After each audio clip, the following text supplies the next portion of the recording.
کا جو ازالہ ہوگا وہ انشاءاللہ تاریخ میں عبرتناک ہوگا۔ آپ کہتے ہیں جی کہ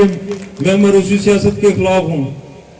افسوس کے ساتھ کہنا پڑتا ہے کہ آپ نے اپنے بیٹے کی خاطر، بیٹے کو سیاست میں لانے کے لیے اپنے ان مخلص ساتھیوں کو کھو دیا۔ الیکشن میں جب بھی آپ آتے اس سے پہلے کہتے جی کہ کوئی اگر اور امیدوار ہو تو ٹھیک ہے میں اس کا ساتھ دوں گا۔ آج آپ شاداب سکندر کو بھی نہیں قبول کر رہے، رائے عقیل کو بھی نہیں قبول کر رہے، صرف ایاز نثار کو قبول کرنا ہے۔ تو آپ کا کوئی پابند نہیں ہے، ہم بھی مرضی کے مالک تھے، مرضی کے مالک ہیں، اور انشاءاللہ وقت ثابت کرے گا کہ یہ حلقہ ایاز کو قبول نہیں کرے گا۔ 5 سال جو اس نے دوسرے وزیر کا کردار ادا کیا یہاں پہ، وہ سب لوگوں کے سامنے ہے۔ یہ تھانہ کلچر، یہ محکمہ مال کے اندر یہ جو رشوت، جو جس طرح کی ناانصافی کارکنوں کے ساتھ ہوئی، یہ ایاز کی وجہ سے ہوئی۔ اور آج ہم برملا یہ کہتے ہیں انشاءاللہ اس یونین کونسل کے حال سے بھی جناب آپ کو 2 تہائی اکثریت دیں گے، اور باقی یونین کونسل کے اندر بھی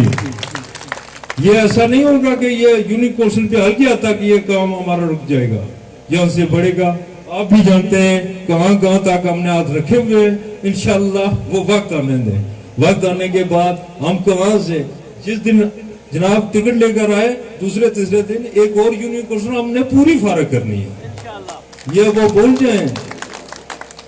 تو دوسرا میں یہ ایک بار پھر رائے صاحب کو پیغام دوں گا، رائے صاحب آپ محترم ہیں، بڑا صاحب کے ساتھ گزرا ہے، یہ کڑوا گھونٹ آپ کو پینا پڑے گا، اور میں یہ بہتر سمجھوں گا کہ ہماری ذات پہ، ہمارے کارکنوں ساتھیوں پہ آپ کی طرف سے، آپ کے بیٹے کی طرف سے کوئی اس طرح کی اونچی حرکت نہ ہو، ورنہ اگر میں اپنے گھر کو مورچہ بنا سکتا ہوں، اس وقت کے وزیر اعظم کو تختی نہیں لگانے دی اسٹیڈیم کے اندر، تو رائے صاحب پھر آپ کے لیے بہت کچھ ہو جائے۔ یہ مت بھولنا، اور ان کے جو بہت زیادہ شاہ کی وفاداری کرنے والے، ان تک دوستوں تک بھی میرا یہی پیغام ہے۔ تو جناب میں آپ کو مکمل یقین دلاتا ہوں انشاءاللہ وقت آنے پہ ہم ثابت کریں۔ تو انہی الفاظ پہ میں ختم کرتے ہوئے آپ سے اجازت چاہوں گا، اور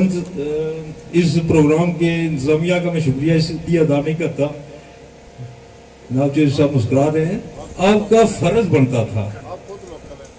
آپ نے بہت اپنی تعریفیں کرائی ہیں دیگر مقررین سے، لیکن میں نہیں کروں گا، اس لیے کہ آپ نے اس طرح کا پروگرام ہی نہیں رکھا جس طرح کا آپ نے رکھنا تھا، اس لیے کہ یہ میرا گھر ہے، شعور سے زیادہ میری یادیں اس کے ساتھ وابستہ ہیں، اس لیے پروگرام میں تو آپ نے کوتاہی کی ہے، لیکن ووٹ میں کوتاہی نہ کرنا، وہ ہمیں یہاں سے پورے ملنے چاہیے۔ وَمَا عَلَيْنَا إِلَّا الْبَلَاغُ الْمُبِينُ۔ بہت شکریہ راجہ امجد صاحب، ہم آپ کی سرپرستی میں جس طرح میں نے پہلے کہا تھا انشاءاللہ تعالی کام جاری رکھیں گے۔ تو یہ صرف شامل ہونے والے آپ کے اعزاز میں یہ پروگرام تھا، جس طرح میں نے کہا چیئرمین مشتاق صاحب اور راجہ دائد صاحب یہاں پہ بیٹھے ہوئے ہیں، آنے والے دنوں میں انشاءاللہ اپریل کے اوائل میں بیال میں دمادم مست کلندر ہوگا، ذرا تالیاں بجا کے بتائیں، ذرا تالیاں زور سے بجا کے، اور یہ آپ دیکھ لیں کہ انشاءاللہ جذبے جو بات میں چاہتا ہوں نہیں تھا، اور ایک پیغام بھی تھا جو میرے بھائی نے مجھے بارہ کہا بھی تھا، کیونکہ ہم نے پروگرام پہلے طے کیا تھا کہ ہم اس طرح کا پروگرام کیلے کے مقام پہ رکھیں گے، تو مجھے میرے بھائی نے کہا جی کہ جب تک میں نہ ہوں اس وقت تک ہم نے بڑا پروگرام نہیں کرنا، تو یہ جو ہم نے محدود پیمانے پہ کیا ہے یہ اپنے بھائی حسنایا یاسر سرور خان کی وجہ سے کیا، انشاءاللہ وہ اپریل میں آئیں گے، تو اس کے بعد ہم ثابت کریں گے کہ یونین کونسل بیال کس کی